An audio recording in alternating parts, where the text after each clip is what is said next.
Olá pessoal, a paz do Senhor Jesus, meu nome é Natan e nós estamos aqui mais uma vez para fazer uma exposição do Evangelho de João, capítulo de número 4, dando prosseguimento às exposições sobre o Evangelho de João, e dessa feita a gente vai tratar sobre a primeira perícope, né, do capítulo de número 4, que fala da mulher samaritana. E como o texto ele é bem extenso, né? Ele tem 42 capítulos, versículos, cerca de 42 versículos, a primeira parte, né, desse capítulo.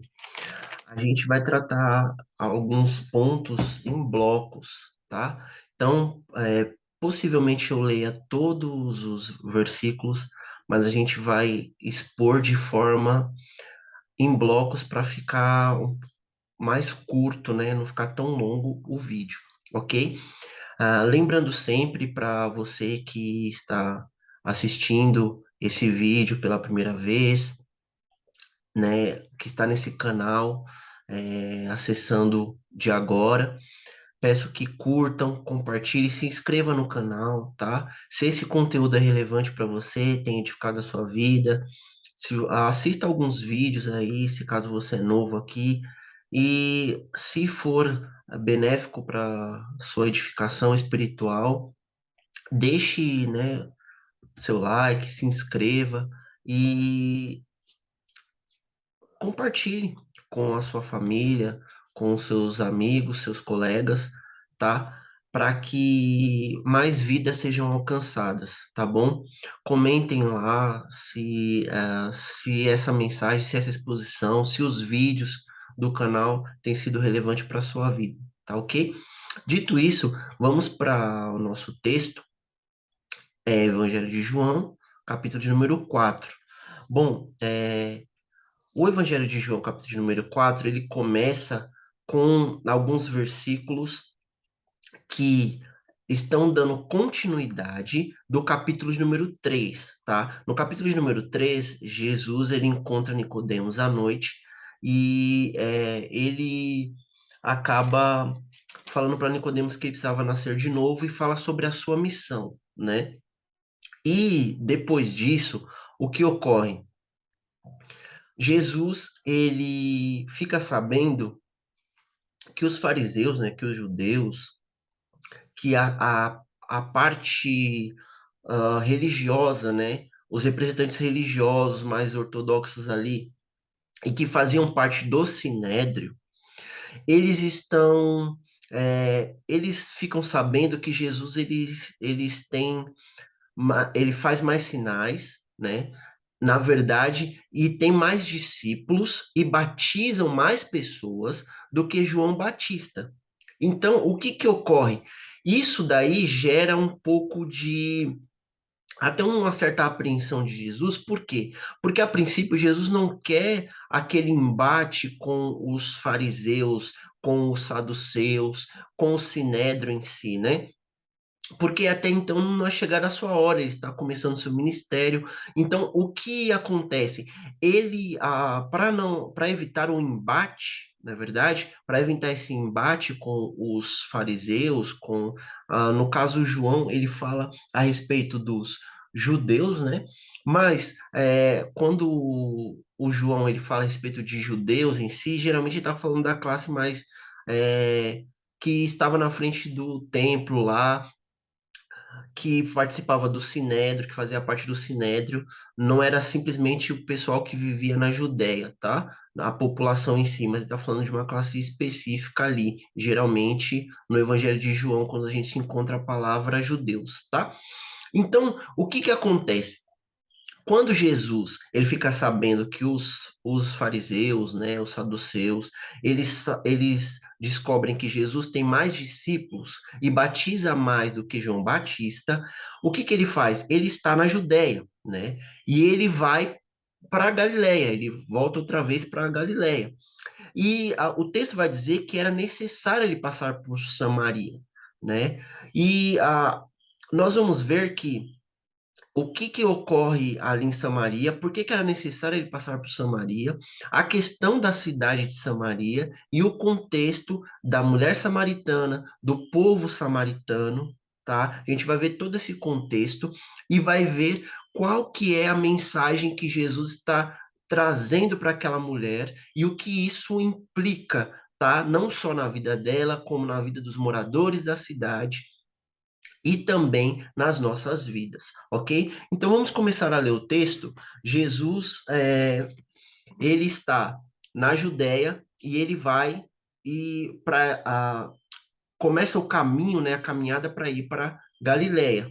Então, quando Jesus soube que os fariseus tinham ouvido dizer que ele fazia e batizava mais discípulos do que João, se bem que Jesus mesmo não batizava, e sim os seus discípulos. Deixou a Judéia, retirou-se outra vez para a Galiléia, e era-lhe necessário passar pela região da Samaria. Assim Jesus chegou a uma cidade chamada Sicar, perto das terras que Jacó tinha dado a seu filho José. Ali ficava o poço de Jacó. Cansado da viagem, Jesus sentou-se junto ao poço. Era por volta do meio-dia. Vamos lá, por partes. Primeira coisa, nós devemos identificar que Jesus, ele não batizava, ok? Mas eram os discípulos que batizavam, né? Então, as pessoas ouviam a mensagem do evangelho e eram batizadas pelos discípulos de Jesus. Só que quando os fariseus ouvem isso, né? Jesus fica sabendo que os fariseus estão vendo que o ministério de Jesus está crescendo, que Jesus está batizando mais do que João e está tendo mais discípulos do que João. Ele tem uma certa preocupação, então ele sai da Judéia, que era, né, o centro ali do culto, né? Por causa do templo que está em Jerusalém. Então ele sai da Judéia e vai outra vez para Galiléia. Então ele estava na Galiléia, né? Nós vemos que o primeiro milagre de Jesus, capítulo 2 de João, ele está em Caná da Galiléia. Então ele vai para a Judéia, é, e nós vemos todo a trama que ocorre ali quando o Nicodemos vem para vê-lo, não é verdade? E falar com ele, encontra-se com ele à noite, e depois ele fica sabendo que os fariseus estão vendo, tão cientes de que ele batiza mais discípulos do que João e tem mais discípulos do que João Batista. Então, por quê? João Batista, ele é o precursor do evangelho, né? A vinda de Jesus, ela é anunciada no Novo Testamento por intermédio de João Batista, e João Batista tem um símbolo, né, de batizar para o arrependimento. Então, ele tinha um respeito até dos fariseus, só que os fariseus veem que Jesus, ele batiza mais, ele tem mais discípulos. Então, o que que ocorre? Para evitar esse embate, até porque os próprios fariseus, eles com certeza iriam indagar Jesus com que autoridade e poderiam causar algum tipo de atrito. Então Jesus ele sai da Judéia e vai para Galiléia. Então, o que que acontece? Dentro do trajeto era necessário ele passar pela região de Samaria. Aí, esse necessário muitas vezes abre uma questão de que era necessário Jesus passar por Samaria por causa da questão divina, que ele sabia que havia uma mulher ali que precisava ouvir do evangelho, que era samaritana, e por intermédio dela as pessoas da cidade também iriam se converter, porque ele conhecia a situação daquela mulher. Ok, Jesus, ele é Deus, né? Ele, na pessoa humana aqui na Terra, ele é Deus. Então, o que acontece? É óbvio que ele sabia o contexto daquela mulher, tanto que nós vamos ver mais para frente que ele narra isso. E esse era necessário passar por Samaria, pode ser de uma forma divina, sobrenatural, é claro. Agora, o necessário passar por Samaria também tem uma questão geográfica, tá? Por que uma questão geográfica? Porque para ir para Jerusalém, ou para voltar de Jerusalém para a Galiléia, ir para a Galileia e voltar, ou voltar para a Judéia, sair da Judéia para ir para a Galileia, ou vir da Galileia para a Judéia, você precisava passar por Samaria. Era necessário, porque a geografia diz que havia Jerusalém e havia a parte da Galileia, não é verdade? E no meio está Samaria, tá bom? Então, o que que acontece? Para você sair de Jerusalém, né, da Judéia, para ir para a Galileia, você precisava passar um trajeto natural, ok? E mais curto. Abrindo uma aspas, existia um tipo de rivalidade entre os judeus e samaritanos, a ponto de alguns mais ortodoxos, né, passarem pela, né, hoje, o que hoje é chamado de Cisjordânia, né, passarem contornando pelo Rio Jordão, pelas beiras do Rio Jordão, a estrada dos gentios para chegar, né, ou da Judéia para a Galileia, ou da Galileia para a Judéia, existia. Existia, sim, alguns judeus que evitavam passaria pelo caminho mais longo. Mas, naturalmente dizendo, de uma forma bem normal, os judeus passavam pela cidade de Samaria, não é verdade? Às vezes eles não comiam da comida que os samaritanos comiam, quando eles estavam passando pela cidade, se eles precisassem, né, digamos assim, parar como Jesus precisou parar para descansar, eles não comiam da comida que os samaritanos comiam, por uma questão de que eles achavam os samaritanos impuros, em certo sentido. Isso é verdade, mas eles não deixavam, não queria dizer que todos os judeus contornavam, não. A maioria dos judeus passavam pela cidade de Samaria, ou melhor, né, pelas cidades de Samaria, cortava por dentro para poder ir da Judéia para Galiléia ou da Galiléia para a Judéia, tá bom? Então, tinha essa questão geográfica que é importante para nós entendermos e era ali necessário passar por Samaria, ok? Então, essa questão de geográfica, ela é importante, tá? Porque era necessário passar por Samaria. Há uma possibilidade divina? Sim, mas também há esse contexto geográfico que é importante e não pode ser negligenciado no texto, tá? Então, Jesus, ele sai da Judéia e vai outra vez para a Galiléia. Era necessário passar por Samaria. Bom, quando Jesus, ele está indo, ele passa por Samaria e ele para junto ao poço, né, numa cidade chamada Sicar. Antes de nós entrarmos na questão de Sicar, da cidade, é importante nós vermos a importância e a relevância de Samaria. Por quê? Samaria, ela é uma cidade que ela tem uma relevância importante no Antigo Testamento. Nós sabemos que o povo de Israel, né, esse povo que Deus elege, que Deus escolhe, que Deus tira do Egito, que há essas 12 tribos, não é verdade? Eles chegam em Canaã, né? E em determinado momento, quando há o segundo rei de Israel, que é Davi, é o primeiro Saul, o segundo Davi.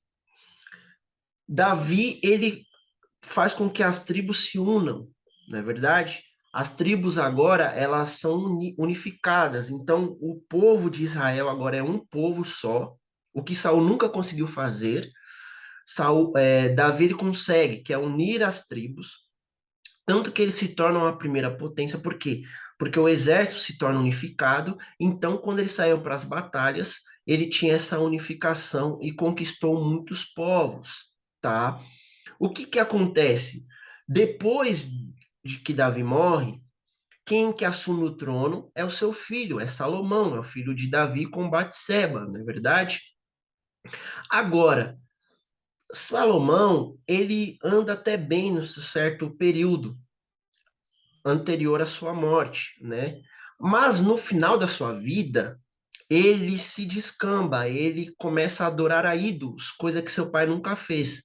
Ele começa a adorar outros ídolos, os ídolos que as mulheres de Salomão, que eram muitas, né, estrangeiras, elas adoravam e levou a Salomão a adorar esses ídolos. O que ocorre? Deus ele promete para Salomão, profetiza contra Salomão e diz que o reino ia ser dividido, né? Mas que não ia fazer isso em vida, enquanto Salomão estivesse vivo. Quando Salomão morre, o que que ocorre? Quem que é o seu sucessor natural? É Roboão.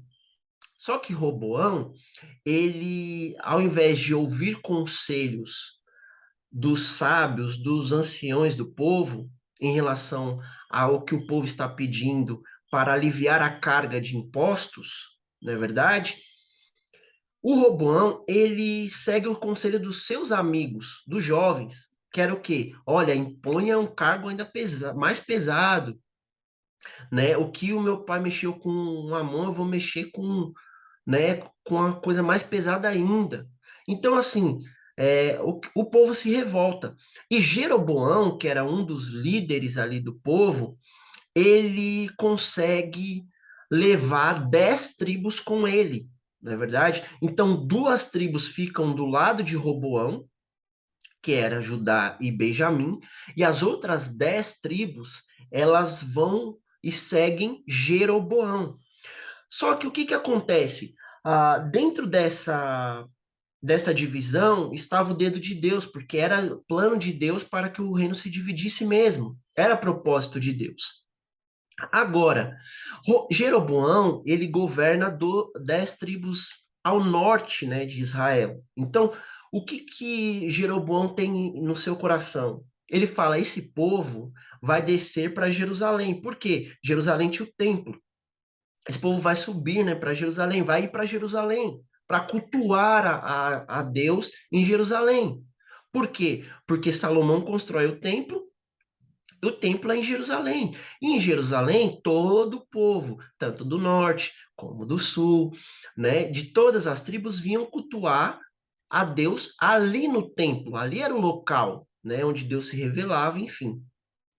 O que que acontece? Quando o povo quando Jeroboão começa a pensar, bom, o povo vai começar a ir para Jerusalém para adorar, e logo, logo eles vão voltar a se filiar a Roboão a, e a família de Davi.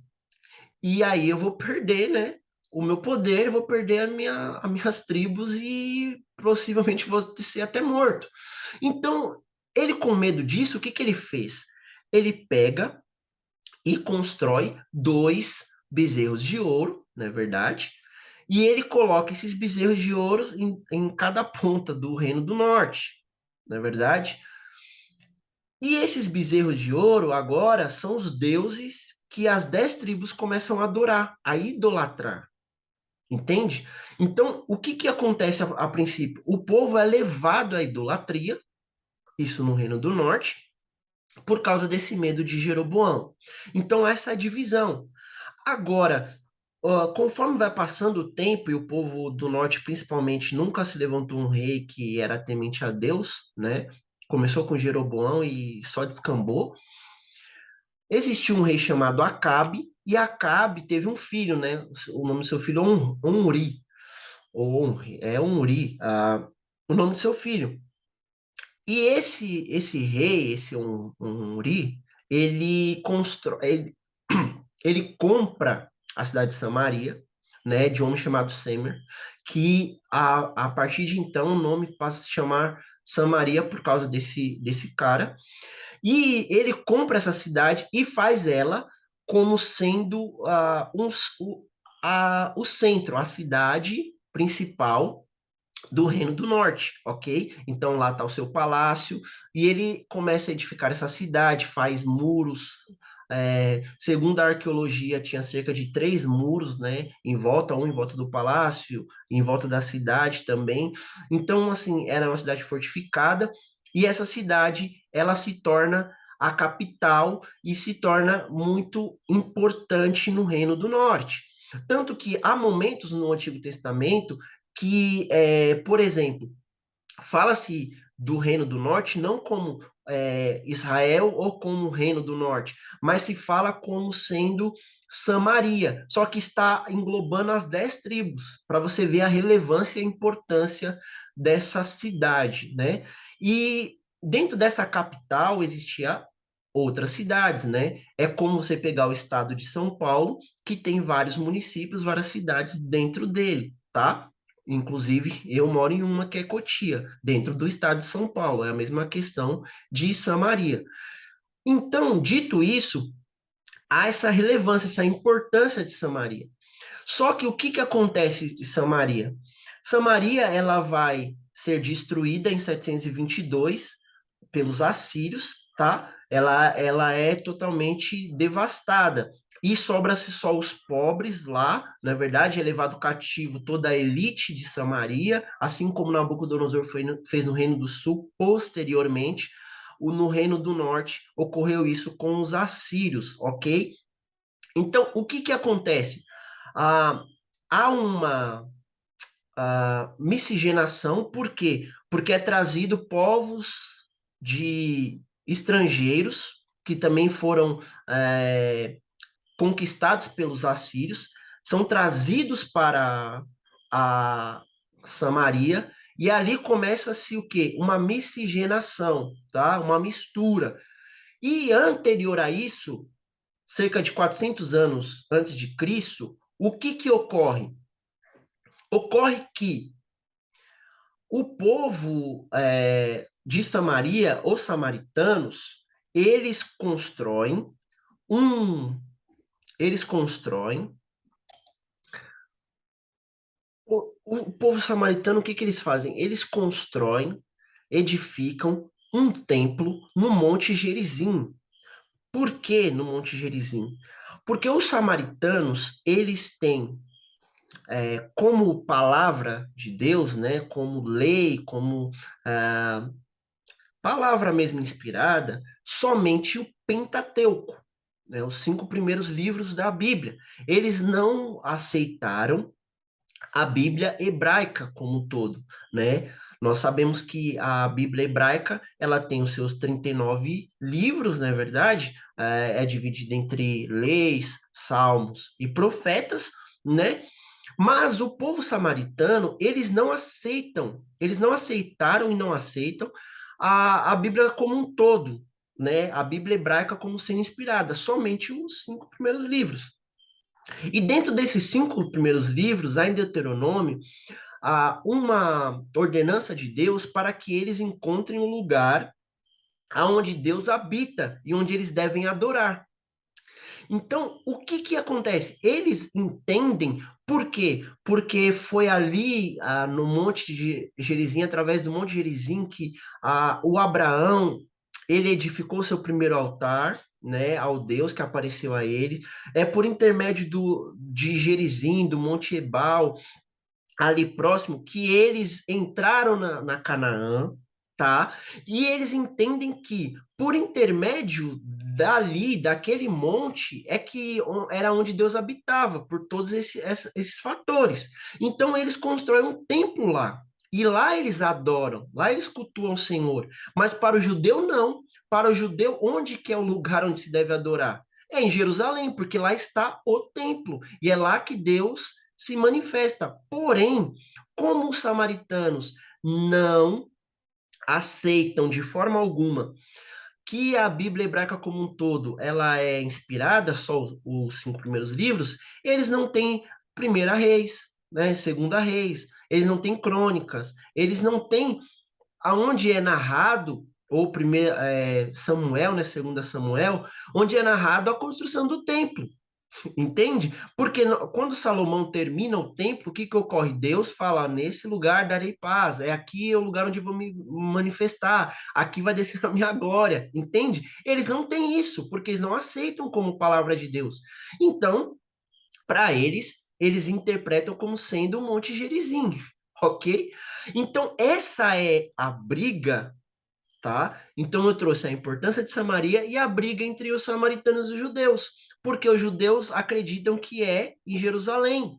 E nós vamos ver que a fala da mulher é muito coerente, porque ela fala: olha, vocês falam que é em Jerusalém onde se deve adorar. Nossos pais disseram que é no Monte Gerizim, né? E Jesus vai explicar para ela onde que é o verdadeiro lugar onde se deve adorar, entende?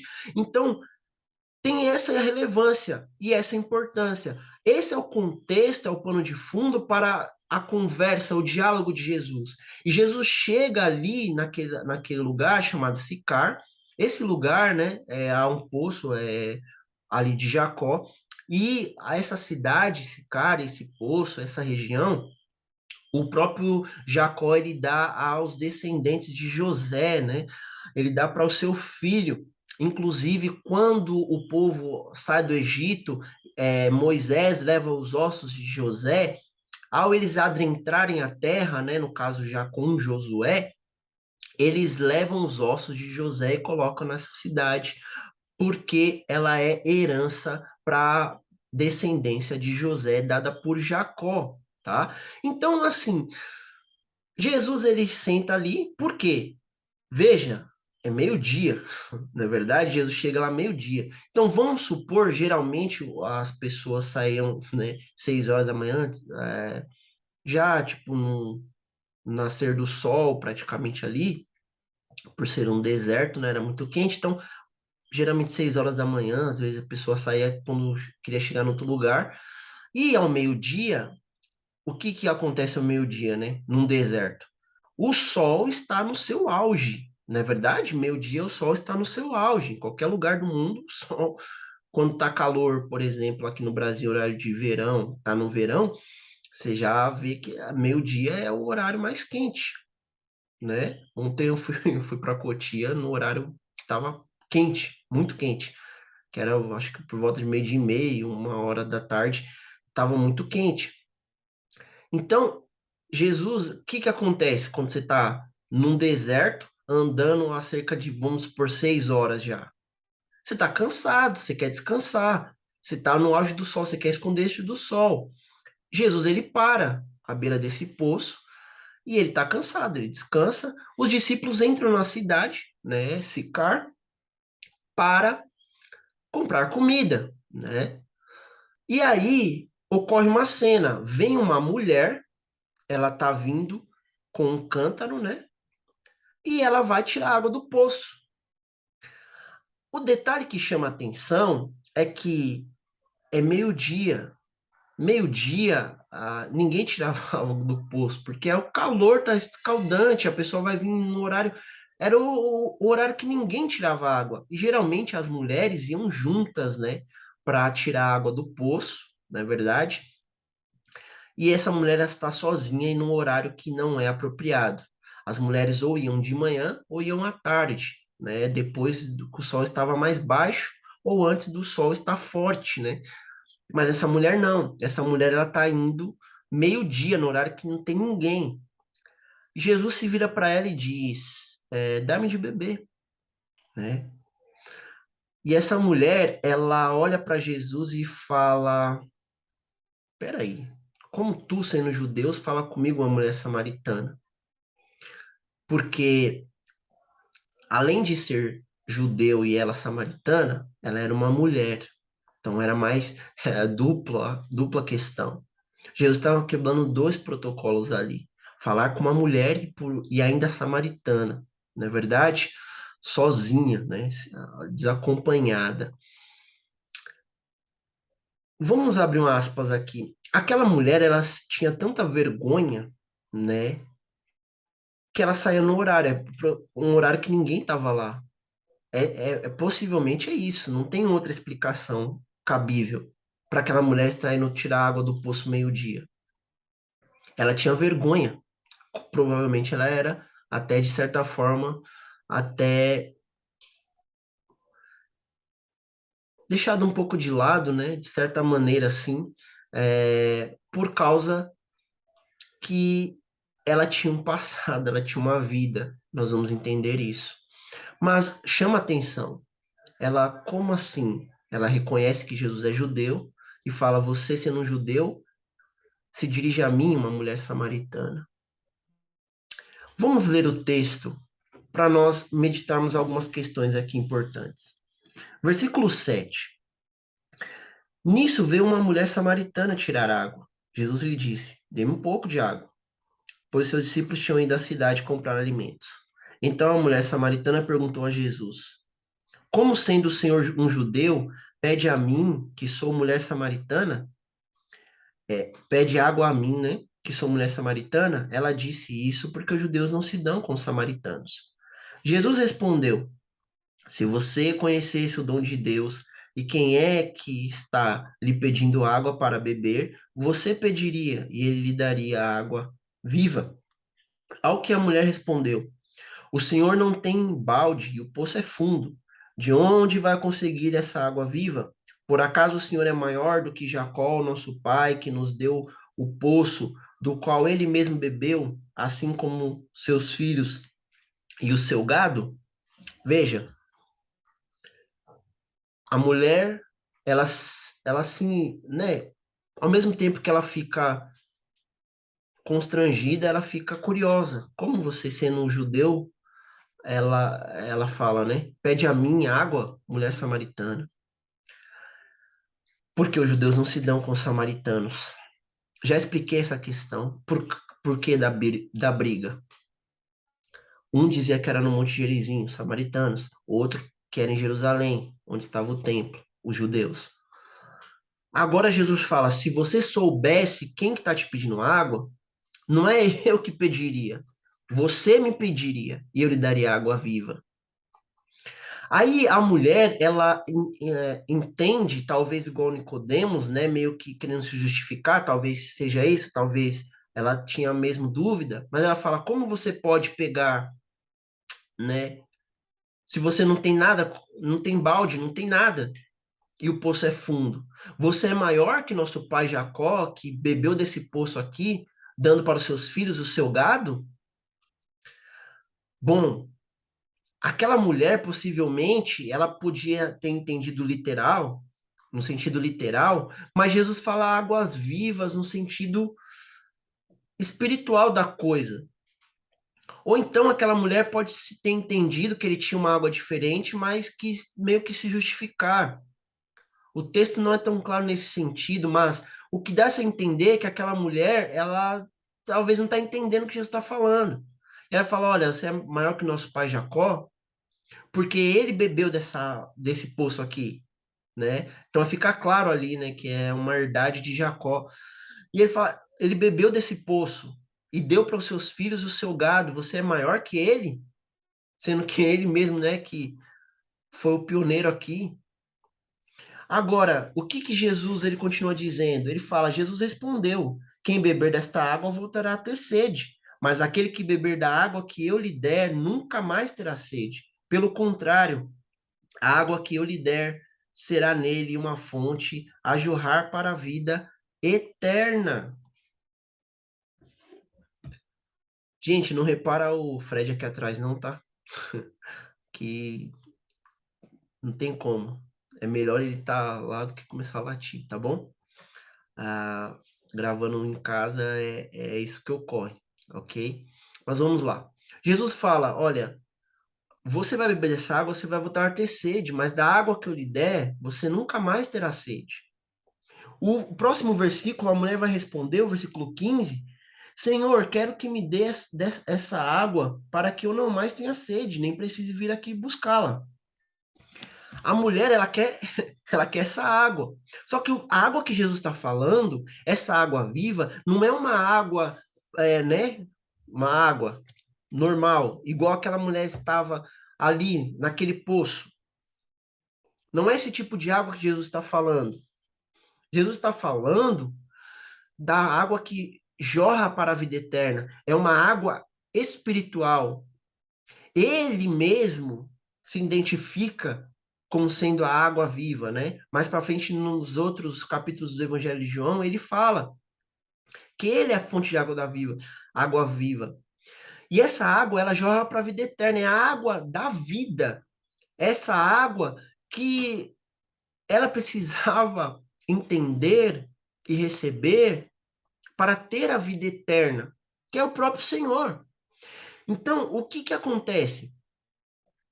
Essa mulher, ela fala, eu quero sempre dessa água para que eu não volte a beber água aqui. Mas talvez ela não queria voltar a beber aquela água porque ela não precisava vir àquele poço mais. Ela não precisava vir ao meio-dia, ela não precisava voltar ali. Ela poderia ficar camuflada, ela poderia ficar escondida. Por quê? Porque ela ia beber uma água que ela nunca mais ia precisar ter sede. Talvez era essa a perspectiva dela. Só que Jesus está falando para ela que ele tem uma água que ela vai beber e não vai ter sede. Mas não é sede física. Porque o que ele está dizendo? Você bebe dessa água, você vai voltar a ter sede. A água que eu dou, você nunca mais terá sede. Na questão espiritual, no seu íntimo, na sua alma, no seu âmago. Porque ela teve que voltar lá para pegar água daquele poço depois de Jesus. Ela teve que fazer isso. Mesmo depois que Jesus deu a água que ela precisava para ela beber. Mas a questão é que Jesus estava oferecendo uma água interna, que a fonte ia jorrar dela para a vida eterna. Ou seja, ela teria a presença e a pessoa de Jesus, que seria como uma fonte dentro dela. E a mulher, eu quero dessa água para não voltar aqui nesse poço. Mas não era essa a intenção de Jesus. Agora, no versículo 16, Jesus parece que Jesus muda brutalmente o diálogo, o assunto. Ele fala: olha, Jesus disse: chama o seu marido e volte aqui. Ao que a mulher respondeu: não tenho marido. Então Jesus disse: você tem razão ao dizer que não tem marido, porque já teve 5, e esse que agora tem não é seu marido. O que você disse é verdade. A mulher então lhe disse: agora eu sei que o Senhor é um profeta. Nossos pais adoravam neste monte, mas vocês dizem que em Jerusalém é o lugar onde se deve adorar. Jesus respondeu: mulher, acredite no que digo. Vem a hora em que nem neste monte, nem em Jerusalém vocês adorarão o Pai. Vocês adoram o que não conhecem, nós adoramos o que conhecemos, porque a salvação vem dos judeus. Mas vem a hora e já chegou em que os verdadeiros adoradores adorarão o Pai em espírito e em verdade, porque são esses que o Pai procura para seus adoradores. Deus é espírito e é necessário que os seus adoradores o adorem em espírito e em verdade. Vamos por partes aqui. Jesus muda o assunto. Jesus está falando da água, a mulher fala, dá sempre dessa água que eu quero beber, que eu não quero voltar aqui. Aí Jesus fala, chama seu marido e vem cá. Parece controverso. Mas o que chama atenção é que Jesus, em nenhum momento, a água viva que ele está oferecendo é uma água corrente, é uma água literal. Ele está falando de uma outra perspectiva. Mas para isso, ele precisava tratar o íntimo dessa mulher. Ele precisava tratar o pecado dessa mulher. Porque o evangelho, ele traz isso. O evangelho, ele vai confrontar o seu pecado. Ele vai confrontar o meu pecado para que eu seja transformado à imagem de Jesus. É aquela questão do paralítico. Jesus fala: filho, os teus pecados estão perdoados. Mas o cara quer andar. Mas primeiro Jesus trata uma questão interna, que é mais essencial. Depois ele fala: olha, para você já sabe que o filho do homem tem poder na terra para perdoar pecados, disse ao paralítico: levanta e anda. Entende? Aquela mulher, ela tem um problema grave. Ela tem um problema grave, que é o quê? Ela está em pecado. Veja que o calcanhar de Aquiles dela é revelado em questão de segundos por Jesus. Jesus fala: olha, tá bom. Em outras palavras, né? Você quer beber sempre dessa água? Então chama o seu marido e vem cá, vou tocar no seu calcanhar de Aquiles agora. Aí a mulher fala: eu não tenho marido. Aí Jesus, opa, você tivesse 5, e o que você tem lá agora não é teu. Isso você diz com verdade. Ou seja, essa mulher, ela vive uma vida promíscua, né? Vamos supor, vamos imaginar que os seus outros 5 maridos, vamos dizer que eles morreram. Já era meio complicado, não é verdade? Por quê? O cerne da questão é que ela estava com um marido que não era dela. Ou seja, ela estava em prostituição, ela estava em adultério, ela estava em prostituição, em promiscuidade. Mas pode ser que esses outros 5 maridos também ela era divorciada, o que é complicadíssimo também. Por isso que dá-se a entender por que essa mulher ia pegar água no poço meio-dia, no calor do dia. Porque ela não queria, ela não era bem vista na sociedade, ela não queria, ela tinha essa vergonha, ela ia no horário que não ia ninguém no poço, não estava ninguém lá, até mesmo para apontá-la ou julgá-la, ou então para ela encarar, né, a sua sociedade. Então, Jesus ele pega e fala: você diz com verdade, se tiver 5 maridos e agora o que você tem lá não é teu. Ela estava em companhia de alguém que não era o marido dela. Aí ela vira e fala: vejo que és profeta. Só que esse sentido de profeta é interessante, porque não é simplesmente o profeta no sentido de, você revela as coisas, né? Como muitos hoje, tem muito profeta por aí. Não é nesse sentido, pura e simplesmente. Por quê? Porque, como eu já disse, os samaritanos aceitam o Pentateuco como sendo palavra de Deus, não aceita a Bíblia hebraica como um todo.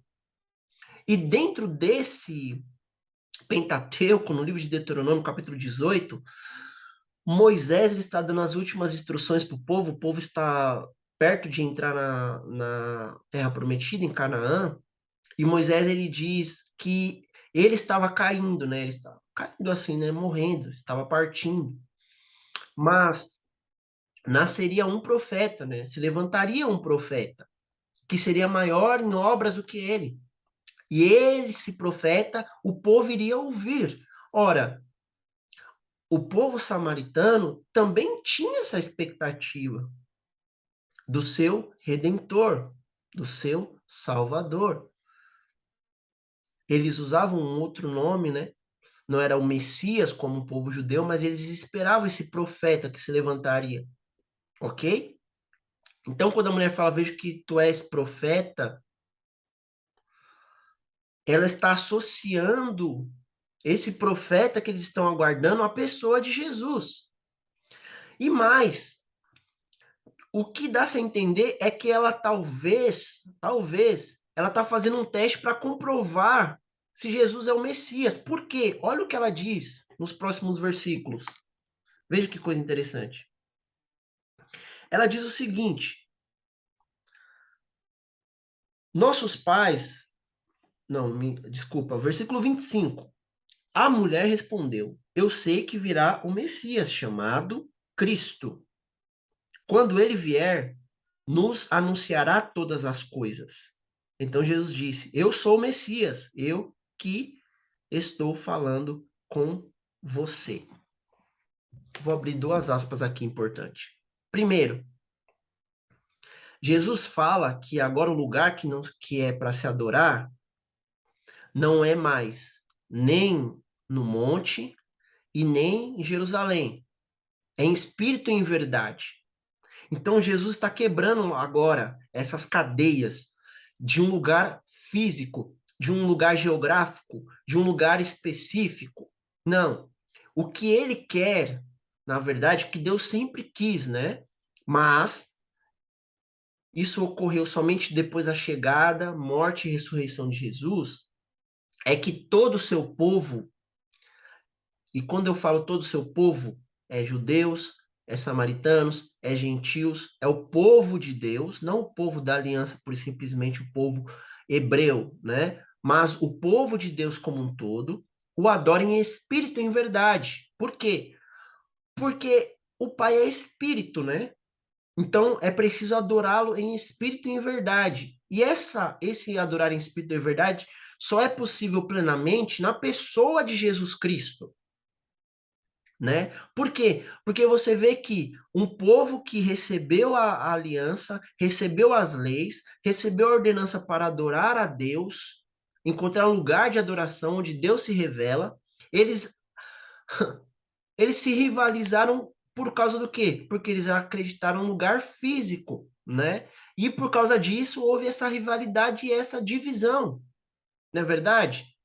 Agora Jesus está falando, para com isso. Não é lá no Monte Gerizim, não é lá em Jerusalém. É em espírito e em verdade, porque a hora já chegou, eu já cheguei. Então agora não é no monte, não é em Jerusalém. Agora é em espírito e em verdade, é através da minha pessoa. Você adora o Pai em espírito e em verdade. É crer no Filho. Esse é adorar em espírito e em verdade. Uma coisa que chama atenção é que Jesus ele fala que os samaritanos adoram o que não sabem e os judeus adoram o que sabem, porque a salvação vem dos judeus. É bem complexo isso. Por quê? O Messias viria de Judá. Jesus, ele é o descendente de Davi, não é verdade? E o que ocorre? Os samaritanos, eles não conhecem a Deus porque eles adoram, digamos assim, adoram equivocadamente, tá? E os judeus não, os judeus adoram de uma forma ampla e completa, eles têm um maior conhecimento desse Deus.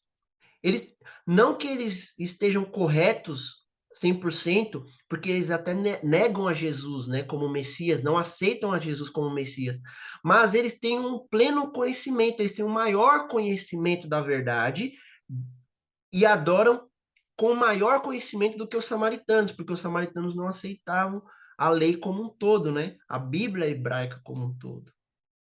Então Jesus ele é descendente de Judá.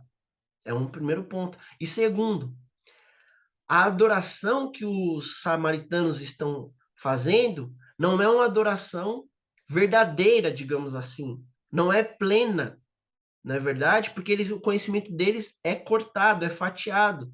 E o povo judeu já não. Mas é claro, todos eles, judeus e samaritanos, precisam ou precisavam naquele momento e até o dia de hoje reconhecer Jesus como seu Salvador para serem salvos, né, da perdição eterna.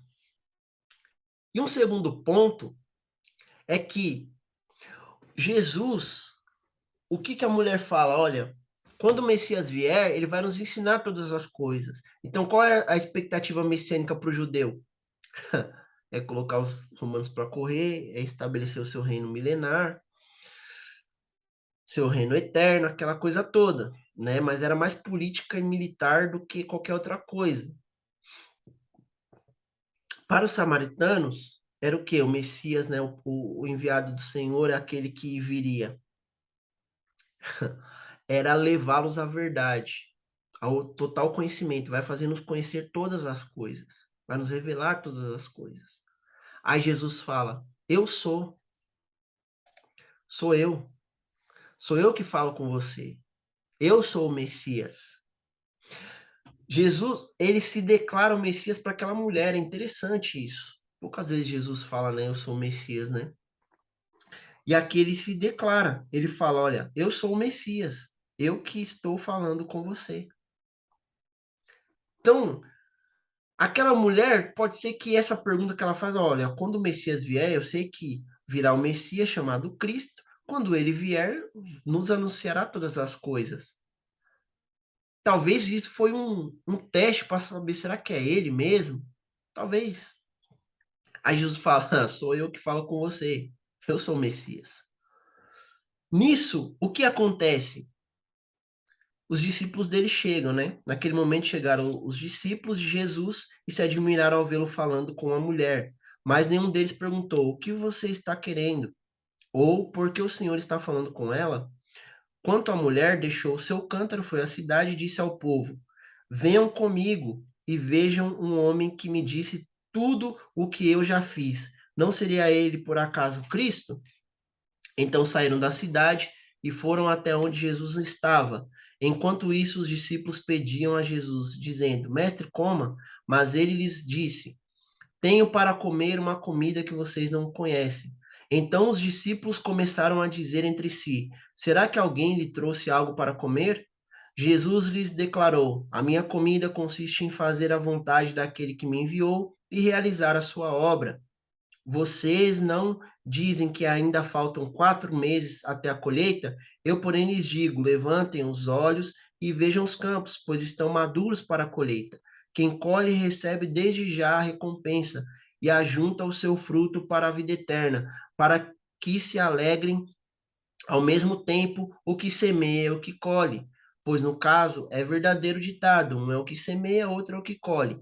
Eu os enviei a colher o que vocês não semearam, outros trabalharam e vocês aproveitaram o trabalho deles. Muitos samaritanos daquela cidade creram em Jesus por causa do testemunho da mulher, que tinha dito: Ele me disse tudo o que eu já fiz. Quando, pois, os samaritanos foram até Jesus, pediram-lhe que permanecesse com eles, e Jesus ficou ali 2 dias.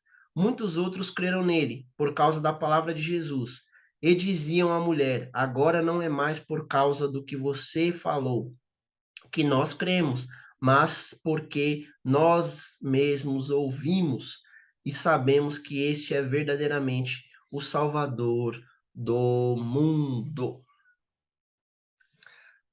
Chegamos à parte final desse texto. Os discípulos de Jesus chegam, né? E se admiram ver ele falando com a mulher, mas talvez por receio, por, por respeito mesmo a Jesus, eles não perguntam nada, nem para a mulher, nem para Jesus. Mas é, aquela mulher, ela deixa o seu cântaro, né? Ela ouviu sobre a água viva, que nunca mais ela teria sede. Ela ouve a respeito da pessoa de Jesus, que ele é o Messias.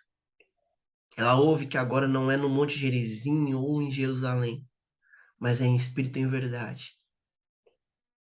E o que que ela faz? Ela deixa o seu cântaro lá, sai correndo para a cidade e vai anunciar para outras pessoas, para os moradores, para os samaritanos, para os seus contemporâneos, para os seus conterrâneos. Ela vai anunciar: olha, ele falou tudo que eu estou vivendo. Qual que era o calcanhar de Aquiles daquela mulher? Era a questão dela estar numa vida promíscua, era a questão de que ela tinha dúvidas onde que se devia adorar. Quem está certo, é o judeu ou é os samaritanos? É nossos pais ou são os judeus? Não é verdade? E agora Jesus esclarece. E agora Jesus fala: olha, em outras palavras, minha filha, o seu contexto é esse, mas eu tenho um contexto melhor, que é a água que jorra para a vida eterna. Você vai ser uma fonte, não é verdade? Uma fonte que jorra para a vida eterna. E o lugar para se adorar é em espírito e em verdade, não tem lugar fixo, não tem. Não, é você adorando ao Pai em espírito e em verdade, porque o Pai é espírito, então tem que adorar em espírito e em verdade, através da minha pessoa, porque eu sou o Messias. Agora essa mulher ela corre, ela vai até os seus conterrâneos e diz: Olha, ele disse tudo que eu estou vivendo. Não seria esse o Cristo? E através disso, ela atrai aquela multidão para perto de Jesus, moradores daquela cidade, para ver Jesus, para ouvir Jesus falar, né? E Jesus está dizendo, os discípulos insistindo com Jesus: come, né? Jesus falou: olha, a comida que eu quero comer, vocês não sabem, não conhecem. E os discípulos não entendendo nada, falou: será que alguém trouxe comida para ele? Aí Jesus falou: se eles não estão dizendo que falta 4 meses para a colheita, eu digo: ó, os campos já estão maduros, é só colher. Jesus falando, trazendo uma metáfora, né, em relação à vivência deles, né, que era a colheita. Jesus falando: olha, todo esse povo aí que está desgarrado, né, como Jesus em outras passagens já disse, que olhava o povo e via como ovelhas que estavam perdidas, que não tem pastor. Jesus: ó, tá vendo todo esse povo aí, ó, tá precisando. Sai a colheita. Alguns já vieram já já fizeram o mais difícil, que foi semear, foi anunciar o reino, talvez está citando até João Batista mesmo, foi anunciar o reino, foi anunciar o Messias, anunciar o evangelho já. Agora é só vocês irem colher. Porque é tanto alegria para quem planta quanto para quem colhe. E vem aqueles moradores, o que chama atenção, aqueles moradores vêm e eles começam a ouvir Jesus. Aí eles falam para Jesus: fica aqui 2 dias com a gente. E Jesus fica lá 2 dias com eles e muitos creram nele. Muitos creram. E agora dizem para a mulher: ó, não é só por causa do que você falou, não. Não é porque você disse que ele conhece sua vida, falou tudo que está vivendo, mas porque nós ouvimos e sabemos que ele é o Cristo, que ele é Salvador do mundo. 2 dias. Eu quero encerrar aqui fazendo uma pergunta para nós. As boas novas de salvação têm sido anunciadas por nós? Como que as boas novas de salvação chegam no ouvido das pessoas quando nós falamos? Nós vemos todo o contexto, uma mulher samaritana, vemos a briga dos judeus com os samaritanos, vemos toda a história dessa mulher, resumida, né? Mas vemos o contexto que essa mulher vivia. Mas ela deixou o cântaro, foi lá, anunciou, trouxe uma multidão para ver, trouxe um povo, os moradores da cidade para ver Jesus. E o evangelho entra naquela cidade, 2 dias o povo está crendo, muitos creram. As boas novas têm que ser anunciadas, meus irmãos, a colheita está aí. Não falta 4 meses, como Jesus falou, não, não, não. Já tá, os campos já estão florescendo, já estão maduros, já está pronta para a seara, está pronta para a colheita. Você que está assistindo, você que vai ver esse vídeo, você que está vendo, que está assistindo esse vídeo, que ainda não se converteu, que ainda não se arrependeu, as boas novas para você é a seguinte: Jesus é o Messias, Jesus é o enviado, Jesus é o Salvador do mundo, Jesus é o Salvador da humanidade. Salvar do quê, Natan? Do pecado, da justiça, do juízo, da condenação eterna. Porque todos pecaram e destituídos estão da glória de Deus. Mas existe um Salvador que encontrou essa mulher samaritana, que foi ao encontro dela, que sentou-se ali e pediu água para ela. Ele é o único que pode oferecer água viva para a sua vida. Ele é o Salvador da humanidade. Ele é o Salvador do mundo. Talvez o seu contexto é um contexto dessa mulher. Tiver 5 maridos que tem, agora não é teu. Talvez é um contexto de fornicação. Talvez é um contexto de adultério, de prostituição, de vida de bebedice. Talvez é um contexto de vida de álcool, de drogas, de tantas coisas. Talvez o contexto que você está vivendo é um contexto em que o pecado está nas suas veias, que o pecado te acompanha, uma vida sem Deus, uma vida sem a presença do Salvador, uma vida que está indo para o inferno, para a perdição eterna. Como eu sei disso? Se eu não estou vivendo uma vida à imagem de Deus, à imagem das Escrituras, à imagem do seu Filho amado Jesus, eu estou vivendo uma vida à imagem de Satanás, do pecado, do mundo. Essa mulher ela reconheceu. Ter 5 maridos, o que tem ainda não é dela, ela estava andando erroneamente. Mas Jesus disse: eu tenho uma água que é viva. Eu sou a água viva. Eu sou o Messias, eu sou o Senhor para a sua vida, Salvador para a sua vida. Meus irmãos, que a igreja do Senhor possa anunciar esse evangelho, parar com as picuinhas, parar com coisas fúteis. largar esse cântaro lá no chão e ir anunciar as boas novas. Largar esse negócio é no Monte Gerizim. Não, é em Jerusalém. Para com essa conversa. Igreja do Senhor, prega o evangelho, adore em espírito e em verdade. O Senhor é a fonte da adoração agora. O Senhor é o foco da adoração. É para o Senhor que nós temos que prestar nosso culto. Não é para o Monte Gerizim, não é no Monte Gerizim, não é em Jerusalém, no templo. Não, agora é em espírito e em verdade, é na pessoa de Jesus Cristo. Esse sempre foi o intuito de Deus. Agora as barreiras foram quebradas, não há mais judeus, não há mais gentios, não há mais samaritanos, não há nada disso. As cadeias foram quebradas, as correntes foram quebradas. O muro de divisão foi quebrado. É adorar em espírito e em verdade, é deixar o cântaro lá e anunciar o evangelho, as boas novas de salvação. Guarde isso. Tenha isso em mente.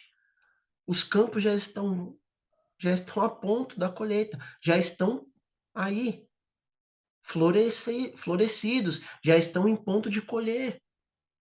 Outros plantaram já, agora é nós que temos que colher. Prega o evangelho, fale do amor de Deus, e você que não se converteu, volte-se ao Senhor. Ele é a fonte da água da vida. Ele é o Messias, ele é o Salvador, ele é o ungido, enviado de Deus para a salvação de toda a humanidade. Amém? Que Deus em Cristo vos abençoe. Guarde essa palavra no seu coração. O Senhor, ele é bom. O Senhor, ele morreu na cruz do Calvário. Ele é o Senhor e Salvador. Ele é a fonte da água da vida. E o seu nome tem que ser glorificado em espírito e em verdade. Amém, meus amados? Essa é a palavra de hoje para as nossas vidas. Que Deus em Cristo vos abençoe, em nome de Jesus, e até uma próxima.